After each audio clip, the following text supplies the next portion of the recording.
Hours ago. Not weeks, not months, hours. The Mexican military just killed the most wanted man in the Western Hemisphere. Nemesio Oseguera Cervantes, El Mencho, the leader of the Jalisco New Generation Cartel, the man who shot down a military helicopter with a rocket launcher, the man who tried to assassinate Mexico City's police chief, the man the U.S. government was offering $15 million to capture, dead, killed by special forces in the mountains of Jalisco.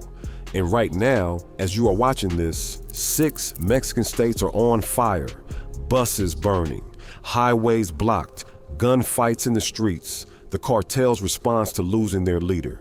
But here's what makes this story insane. Before El Mencho became the most powerful drug lord on the planet, he was a cop, a Mexican police officer working the same side he would later terrorize. Before that, he was an avocado farmer's kid who dropped out of school in 5th grade. And before that, he was guarding marijuana fields at 14 years old. This is the story of how a 5th grade dropout from one of the poorest villages in Mexico became more powerful than El Chapo, how he built a fentanyl empire responsible for hundreds of thousands of American deaths, how he evaded capture for over a decade while his entire family got locked up, and how it all ended today in a helicopter ride to Mexico City that he did not survive.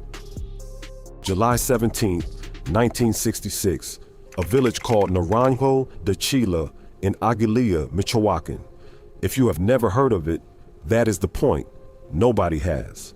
It is a farming community in the mountains of western Mexico. Dirt roads, no running water, families growing avocados because that is what the land allows. The Oseguera family has nothing.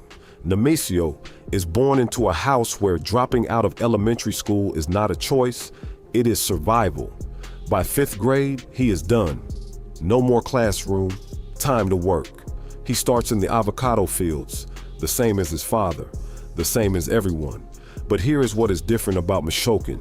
The same mountains that grow perfect avocados also grow something else, marijuana, opium poppies, and the cartels that traffic them. By 14, Nemesio is not picking avocados anymore. He is guarding marijuana plantations for the traffickers, standing watch with a rifle while older men do the harvesting. Think about that, 14 years old, armed, working for drug traffickers, but he is smart enough to see the math. The farmers stay poor, the traffickers get rich, and the only way out of those mountains is to become one of them, or leave entirely. He chooses both. Sometime in the mid-1980s, Nemesio crosses the border illegally into California. He is maybe 18 or 19 years old. He speaks limited English. He has no papers, no money, no connections, but he has something else. He knows the drug trade. He ends up in the San Francisco Bay Area, using fake names to stay hidden.